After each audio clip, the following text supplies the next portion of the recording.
This episode of Nuff Said is brought to you by Tweaked Audio. To get awesome headphones, go to tweakedaudio.com and use the coupon code Southgate to get 30% off, free shipping, and a lifetime warranty. Or you can get there through the link on our website, southgatemediagroup.com.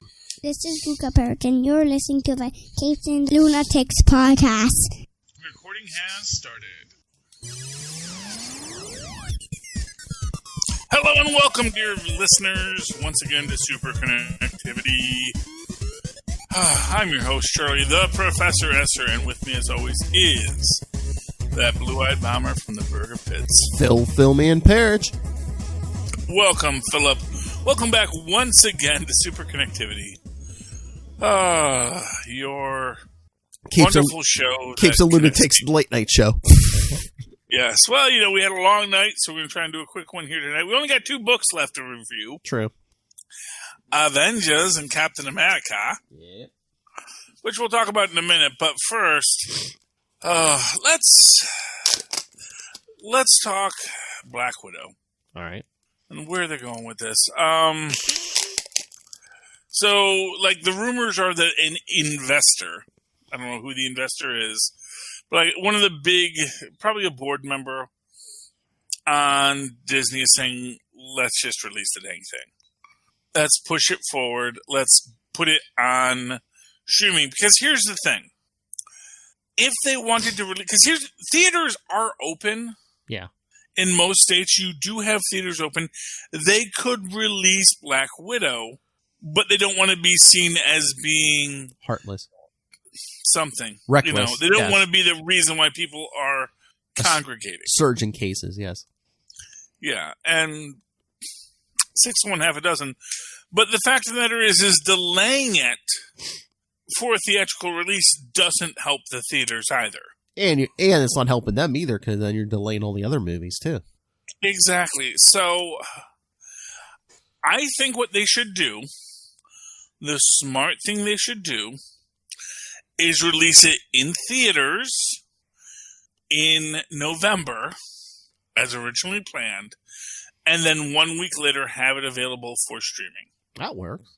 Oh! You know, Release it the week before Thanksgiving, and then Thanksgiving weekend, release it on demand. Yeah, I mean, that would be perfect, you know? Yeah. I know that a lot of people, myself included, will go out to the theater. I'll brave the theater. I'll watch it probably twice by myself, and then I will come and I will download it to watch with my kids. You know, so they're going to make out well on that. I mean, yeah, give everyone the choice. People who want to go to the theater can go to the theater. People who want to stay home can stay home. You know, that's the thing. And Disney is saying they want to start refocusing on the Disney Plus platform. That they're not going to be worrying about films' theatrical releases anymore because, you know, we don't know what the theater landscape is going to look like in 2021. Because the fact of the matter is, and this is something I've said for a while now, the theaters are going to come back. Whether or not they're going to be these massive chains again is a question. Because essentially that AMC theater building, that Regal Cinema building, that's still going to be there. Even if that company isn't.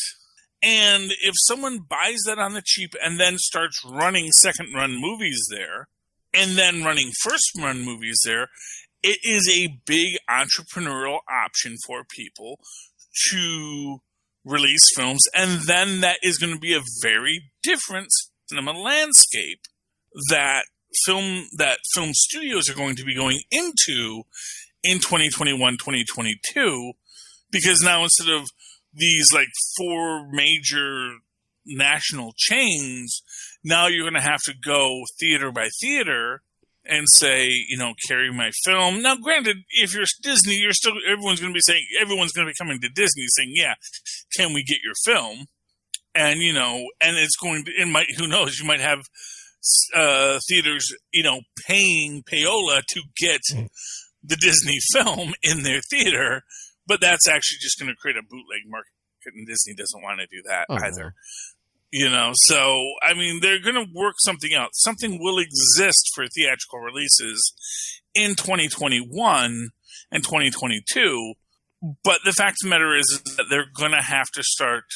Everyone's going to have to acknowledge that the digital streaming platform is going to be a thing.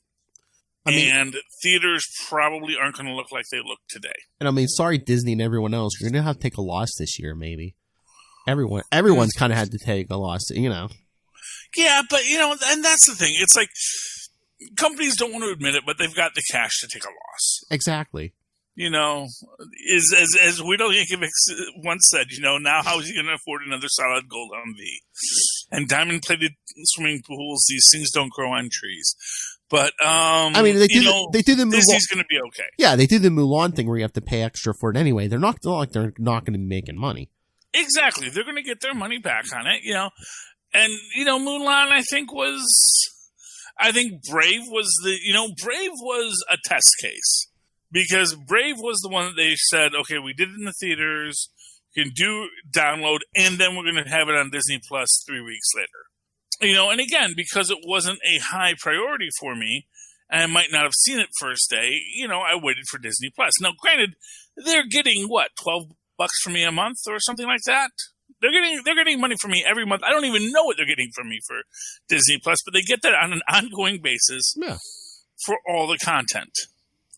So, you know, they're making their money back, even though I don't watch it every day. In fact, I don't watch it when there's not something I have to watch on it, you know? Mm-hmm. Right now I'm going to Hulu, which they're also getting money from me on, so I can watch Hellstrom. So, you know, when you actually break it down, they're actually making money on both sides of the street here.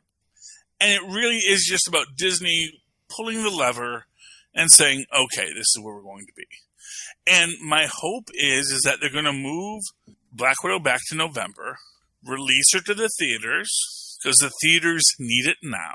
Because the theaters, you know, and they will have a thing, which is that, you know, they will probably have a whole thing about social. They will like put out a special commercial saying, we are releasing Black Widow into the theaters.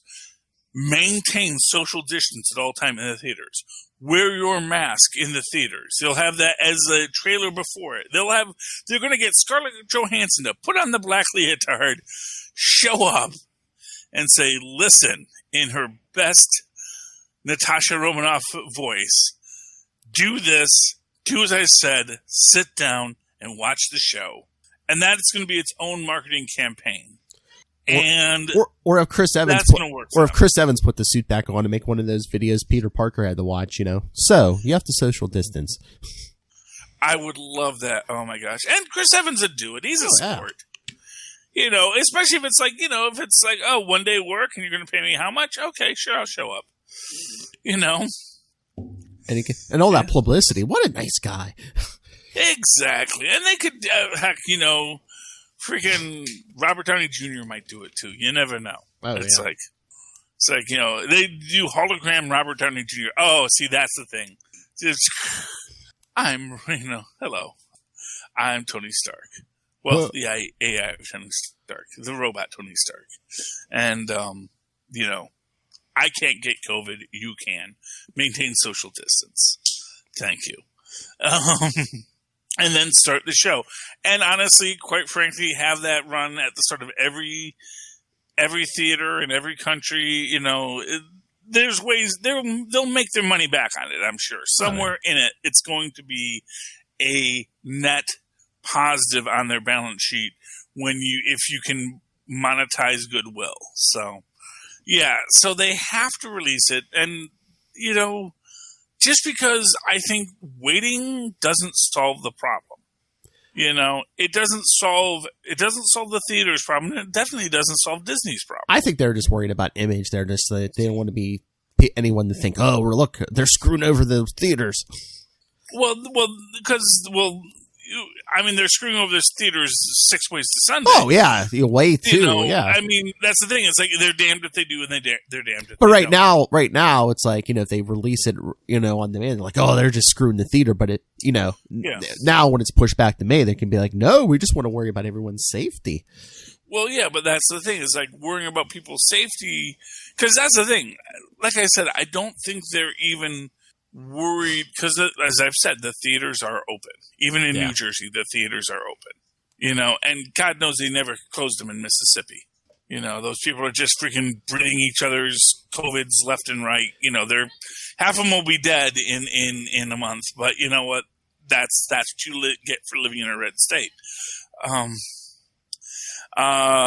Yeah, but they don't want headlines like, every Black Widow showing in New Jersey has a spike in COVID cases, or they don't want nothing like that. No, they don't want that, and that is what they're trying to avoid, and they're trying to thread the needle, and the obvious way to do that is to be upfront, to release it in November, to say the exclusive theatrical release will be this week.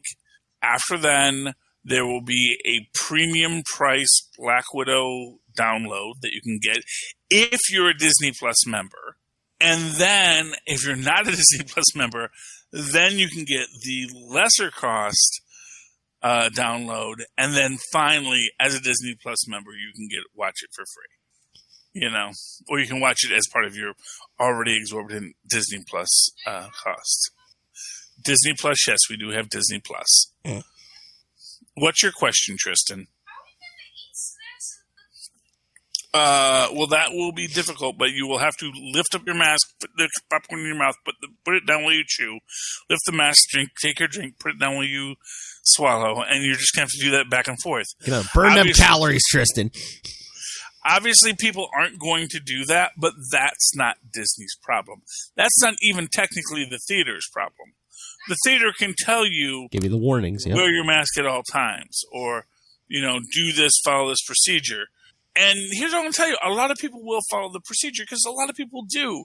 Yeah. Most people aren't morons.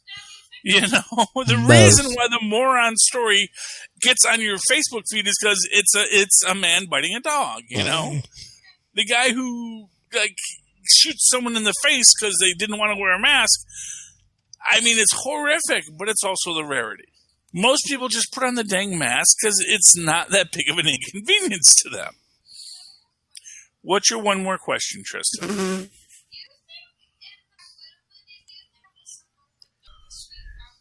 With the sweet... will they have a popcorn tie-in related to Black Widow like they did with Far From Home, where they had the special Spider-Man, caramel-coated popcorn? I don't think they are going to do that because I don't think that... I mean, they might have planned on doing that, so maybe they will, but who knows, I was not a big fan of the sugar... I don't like the sweet popcorn that they do. I like, just that's butter. the thing. It's just butter. Here's the thing. Cracker Jacks or even Poppycock, I enjoy. But I find that when you get that specialty sugar-coated popcorn, they up the sugar level too high. Wow. And it's not as enjoyable. Yeah. That's my opinion. People can disagree. Just put the butter on it. I like cheese popcorn. That's very good. Mm. Maybe the next time we go, we'll get cheese popcorn. But I actually prefer classic butter popcorn. That's what I go to the movies for. That's what I like to have. Oh, yeah. But, that's the question that's in front of them. And I hope that Disney does redouble back to the streaming. I hope that they do look at what their entire business model is and maybe see that, we have a stronger advantage in pay-per-view. But the reality is that may not be the model anymore. And they may have a lot more people that are just willing to wait for it to be released as part of their subscription. Because not for nothing, we're paying for the subscription. Yep. Not for nothing, that's how you often look at it. It's like, I remember back in the 80s, they would rate films and they would say, watch, rent, wait, I think the AV Club did that a lot, where they would say, is this a film you need to watch in the theaters? Is this a film you should wait for it to come out on DVD or video? Is this a film you should just wait for it to come out on cable? And it's a good film, but just wait for cable. It's not so great that you have to run out and see it today. If you want to, go ahead. But if you got nothing better to do, go do it. If you want to wait for it to come out on video, go ahead. If you see it in the video store and you're like, got nothing better to do, rent it there. But this is not one that you have to rush to get. Yeah. You know, and so I think that's what we're moving towards, where it's like, you know, yeah, some films, like I said, Black Widow, I'll pay $20 for it. I'll pay $40 for it. You know, if I get it for like, you know, the week, if I can get a weekly rental for 40, heck, if I own it for $40, I may buy it, you know, because I'll say, you know what, I'll probably watch Black Widow enough to justify it, you know, as opposed to if I'd watched it in the theater. I've got a big screen TV now, so it's like I can watch it. It's not that different than watching it on a big screen. I mean, it's actually a lot different, but, you know, showbiz. Anyway, yeah, so that's that. But, you know, the other big thing that's going on right now is there's a lot of casting stuff over at Marvel. We have I don't even know how to pronounce her name. I'm guessing I want to pronounce it with a Z for the X, but it could be in a soft X, CH. So I don't know if it's supposed to be Xochitl or Xochitl. Gomez, she's an actress who is in the Babysitters Club, so I'm guessing she's relatively young, or at least was. I mean, all the pictures I saw today, she looked young, but yeah, I don't know if those are old pictures or not. Yeah, they could be, you know, Babysitters Club might have been out like 4 years ago or 2 years ago, and that was her last big thing. Yeah. So, you know, it's like she was a young actress, now she's a mature actress, she's 18, 20. Okay, that's prime superhero age. Now, the question of what role is she going to play, that's a debate. She has been said, and we'll get to when they say someone is said to be in something, because she is said to be in Doctor Strange. Well, I think it's confirmed she's in Doctor Strange, but they didn't say as who. Well, well, because we're going to get to that when we get to Tatiana in a minute. Yeah, yes. But so let's say that because right now Bleeding Cool is saying she's in Doctor Strange. That's not the same as Variety saying it, and it sure as heck isn't like Marvel.com saying, and welcome our new cast member to Doctor Strange. Because until Marvel.com lists it like 2 weeks after the film comes out, I don't trust it to be 100% certain. But people have suggested that because it is the Multiverse of Madness, she may be playing America Chavez, who is one of the Young Avengers and also a person who has multiversal-based powers. Meaning that if you were exploring multiverses, America Chavez opens multiversal gateways. It makes sense for her as Ms. America to be there. You had your own theory. Yes. And what is your theory? Well, everyone's saying, "Oh, it's got to be America Chavez." I was like, "No, maybe it's just that was the last Doctor Strange run I read." But it's like, what if she's Zelma Stanton, who basically becomes like another assistant to the Doctor? And that is a very good way to look at it. And I think it's actually kind of interesting, especially in the sense of, you know, Doctor Who always has a companion. Mm-hmm. And believe it or not, Doctor Strange tends to have a companion too, more often than not. The idea of someone who is his regular world attaché who's going to be like, what is it, Doctor? What is it, Doctor? What is it, Doctor? Because especially like in the MCU, Wong's like a magic user also. So yeah, you need that normal person in there. Mm-hmm. So I think that is a real option. Now, the first thought I had, of course, was, and I'm forgetting her name because there's actually two of them, which is the new White Tiger. Ah, yes. This is the Hispanic heroine who has super kung fu powers, which ties into one of the other next big things, which is Shang-Chi. And these super kung fu powers gifted by an amulet that had belonged to her uncle, who of course died, and yada yada yada. And then, but the cool thing about White Tiger is it gives you two different things. One is it gives you a legacy hero, and then starts to establish historic heroes in the same way they did with Ant-Man and the Wasp, of the idea that no, there have been superheroes for a while, which is also interesting because it becomes a street level superhero like Luke Cage and Daredevil, which opens up a great backdoor to introduce those kinds of characters as well. Want me to throw this into the mix? I found her age, this actress's age. She is 14 years old. She's 14 years old. Yeah. So, again, that really kind of tells me the young white tiger, who was, of course, we first introduced her in Avengers Academy. So she is very young, assuming she's not some kind of CGI character. Oh, yeah. I'm thinking white tiger, but there is one other character she could be, and that is, I believe it's pronounced Aranya. Oh, yeah. The spider character, because where's the other place that we know Doctor Strange is showing up soon? Spider-Man.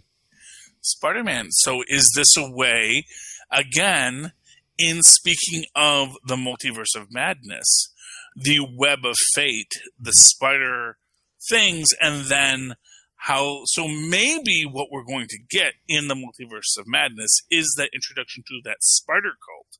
And then that's going to lead Doctor Strange to find Peter to see how he ties into this. And that's going to open up the next Peter Parker thing. And then, of course, they're going to do, what's his name, the Morlun story with him. So Variety reported it. Is Variety like a legitimate source? I mean, Variety's a legitimate source, but then again, as we've said, Variety has also reported that Tatiana, what's it, Tatiana Maslany? Yeah, I think. Yeah, is playing She-Hulk, and then Tatiana recently said, "Yeah, there's all sorts of stories out there." But again, that I don't know that's. I don't think that that's not. I don't know where that started. I don't know where that's coming from. But like Lilith brought up in our messenger, it's like, could it something have happened behind the scenes, and both sides were just like, it's just easier if we say it was a rumor, and I mean, well, there's actually a couple different ways to it. One thing that I saw was from someone who has been in Marvel films before. He said the hardest thing about it is having to always deny, even though it's been reported already, because you're not allowed to say it until it's finalized. The other aspect is, and this is something that I think people forgot about, which is everyone's saying she's playing She-Hulk. What if she's not playing She-Hulk? What if she's playing Jennifer Walters? Then that would, then that would mean it wasn't CGI then. Could be. Maybe someone else is playing She-Hulk. And this is where they said, we want you to say you're not playing She-Hulk because you're not. And then there's a third option. What if she isn't playing She-Hulk? What if she's playing Betty Banner? Oh. And she's going to be the new Betty Banner, which means she may eventually be Red She-Hulk. Ooh. And maybe there is going to be in this She-Hulk story a Red She-Hulk subplot. But that, if she says she's playing She-Hulk and then it comes out she's playing Betty Banner, then everyone's going to know there's going to be a Red She-Hulk. And it's going to be like, no, just say you're not playing She-Hulk. You just say, you don't know what this is all about. Or unless, she isn't playing She-Hulk, unless they cast her and she's like the villain or something. Mm-hmm. I mean, we're going to have to see what it's going to be, but there are a lot of possibilities. There's a lot of interesting intricacies to these stories, and we don't really know what is what yet. Which is why I don't know if I'm certain this girl is going to be in Doctor Strange yet. We all got excited about Tatiana. Now she's pushing it back. And then the gentleman from Lovecraft Country, who is supposed to be playing Kang, is basically saying, I've been hearing those rumors too. Suggesting that all of the stories we're hearing may not be as grounded in fact as we would like to imagine.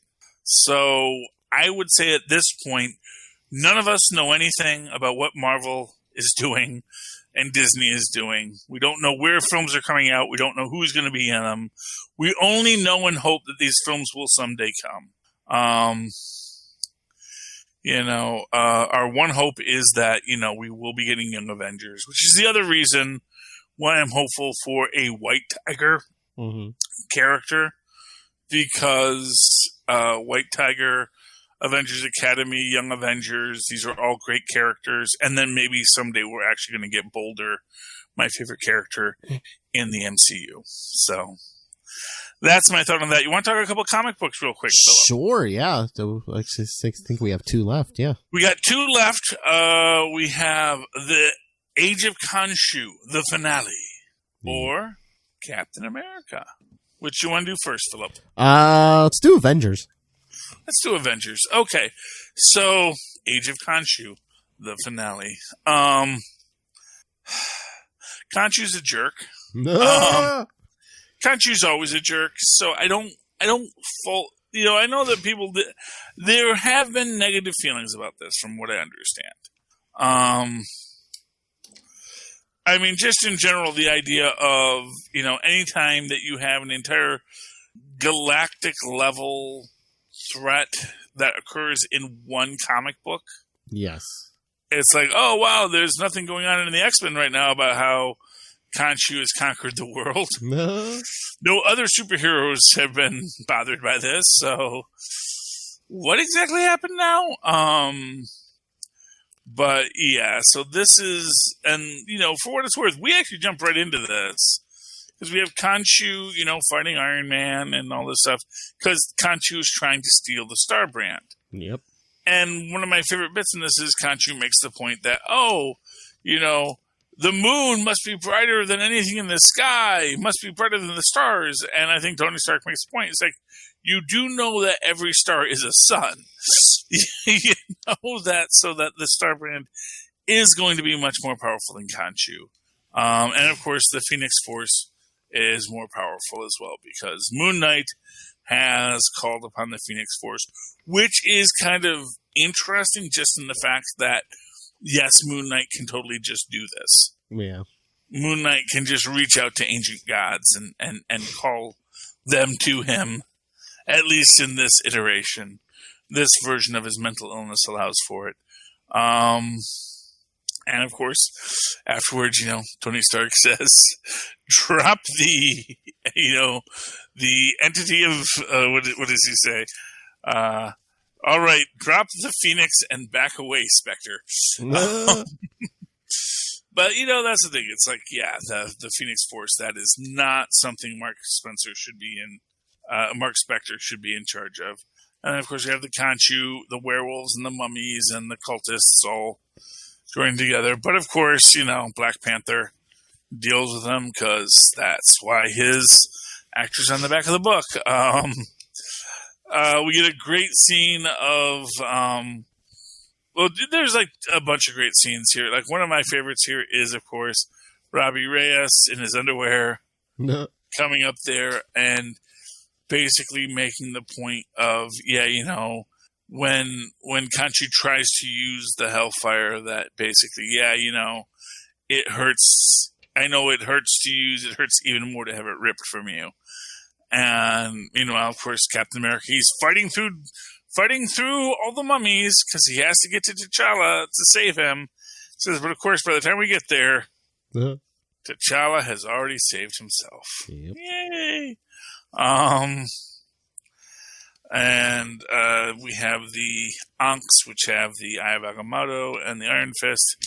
Gives those to She-Hulk and Blade, who continue to beat up people, as you do.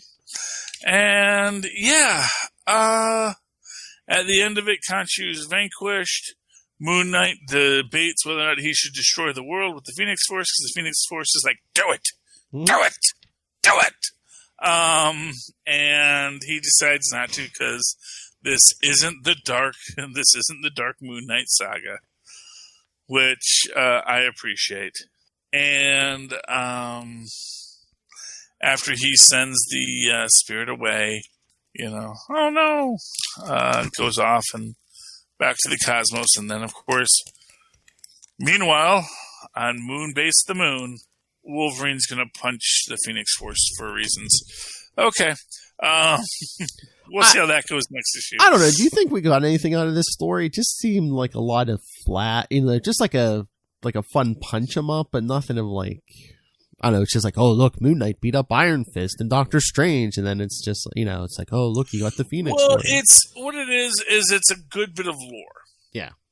And that's what it is. This is not, like I said, this is remember when the entire universe disappeared, when Circe was on the Avengers, and she has to hold the Avengers together until they can bring the universe back into existence? Yeah. That did not happen in any other books. That was just something that happened. This is a classic Avengers story. Yeah, the entire world was conquered for 5 minutes by Khonshu, and then the Avengers punched him. And that's what it is. That's all it was ever going to be. No one thought for a minute that this was going to have lasting effects on people, because it's comic books. Now, there may be some fallout from this later, but yeah, I mean, I wasn't expecting it to be much more than what it was. I felt that it had some good lines. It had some great philosophical ideas about, what is the role of these elder gods in this story. And you get the feeling that Khonshu is very, very much feels put upon as a god, that no one acknowledges him enough. And you have this sort of very petty quality to him, more so than even the other gods, which is quite impressive. So, yeah, that's our Khonshu. I mean, I enjoyed the book. I enjoyed the 4 issues of it. I mean, I've got no real complaints. I just saw all the Avengers like, you're under arrest. I'm like, what, are they going to throw him in the raft or something? Yeah, they actually have put gods in the raft before. I mean, honestly, there was that what is it? Mesoamerican spider god. Oh yeah, that Norman Osborn became friends with. So, yeah, they do that kind of stuff. Honestly, here's what I'm going to tell you. I enjoyed this much more than The King in Black. The King in Black? What? Well, it's not out yet, but I'm going to enjoy this a lot more than whatever the heck The King in Black is going to be. Because the only thing that I think is going to be redemptive about The King in Black is going to be the new Thunderbolts. Rhino's in it. Taskmaster's in it. A couple other people that I love are in it, and it's like, yeah, you had me at Rhino. Is what I can say, and that this is Fisk's task force. Fisk assembles his superheroes to defend his city, which I think is a beautiful thing, and so I'm really looking forward to that. That's the thing I have to remind. That and U.S. Agent are the other two books I need to remind my comic book guy. Oh, here we go. Put on my list. Rhino, Taskmaster, Batroc the Leaper. Oh, my Batroc. I love my Batroc. Yes. There we go. You had me at Batroc, people. You had me at Batroc. And speaking of Batroc the Leaper, Captain America. Ooh. Oh, gods. So Sharon is not only young again, she got kind of an upgrade. Yeah. I mean, okay, that's cool. Yeah, she's got all those extra life powers. But now she also has them screaming in her head saying, "Avenge me, avenge me." So, maybe not the best. We go to the Carter family estate in Virginia, which, man, that implies that the Carters own slaves. Just going to call a shelter half an entrenching tool there. Lot of backstory. Yeah, I mean, this was neat. Carter and Steve connecting. And you have this interesting parallel between Carter and Steve connecting, and then, what's her name? Lucan and his wife. And Lucan is horrified because he realizes what the skull is doing with his body. And his wife is like, yep, that's fine. Because his wife is not cool. She's not cool. She's no Sharon. But, visually it's a nice parallel because, they're both these blondes. They both have these men in their lives. And one's seeking to do good and one's seeking to do evil in their lives. And that is messed up and difficult and troublesome. And Carter's getting an Agent 13 armor for reasons. I don't know why she needs it now, but sure, why not? I mean, I enjoy everything Tanahashi's doing with Captain America. I really think this is a great reinvigorated run for the character. It's definitely, this is one thing someone was asking me about it recently. I said, well, it's a lot more about the supporting cast than it is about Cap. Cap is very secondary to the book, but I kind of think that a lot of Cap's best stories have been when he was secondary to the book, when he's the character that everyone else deals with, and that makes his stories all the better. So that was Captain America. Alrighty now. Anything else you want to talk about this week, Philip? No, I think we're good. Yeah, we did a nice short episode. We had a long one, so now you guys can pick. You want that short thing? We got Superconnectivity here. You want that long stuff? Going over to Capes and Lunatics. But regardless, whatever you're listening to, you probably want to listen to it on high-quality headphones.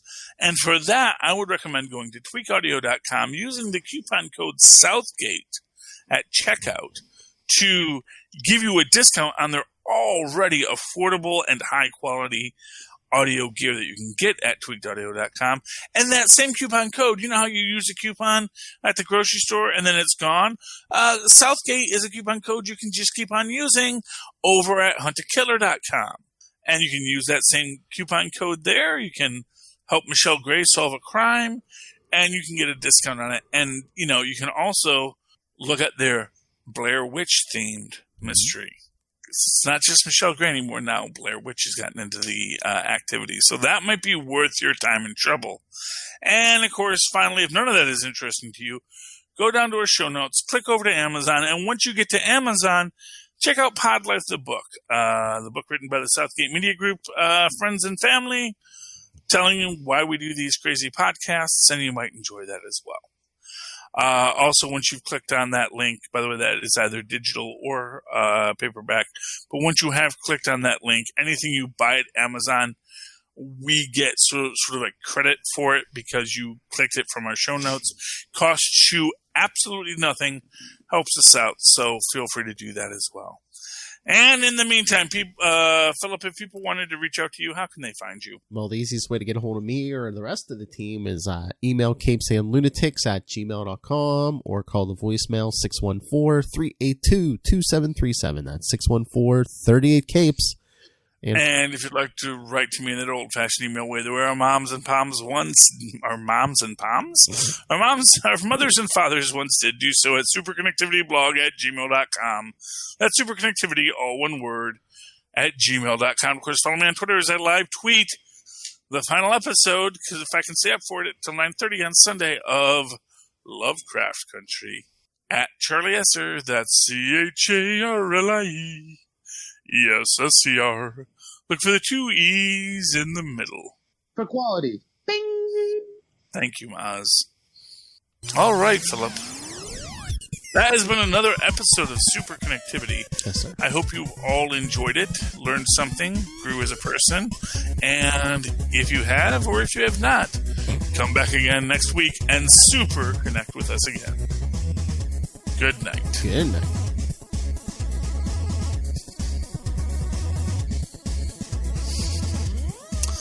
Now I gotta see if I can keep my eyes open for the next 5 minutes. 5 minutes? I'm tired. Yeah. It's been a long day, Philip. Sounds like that long.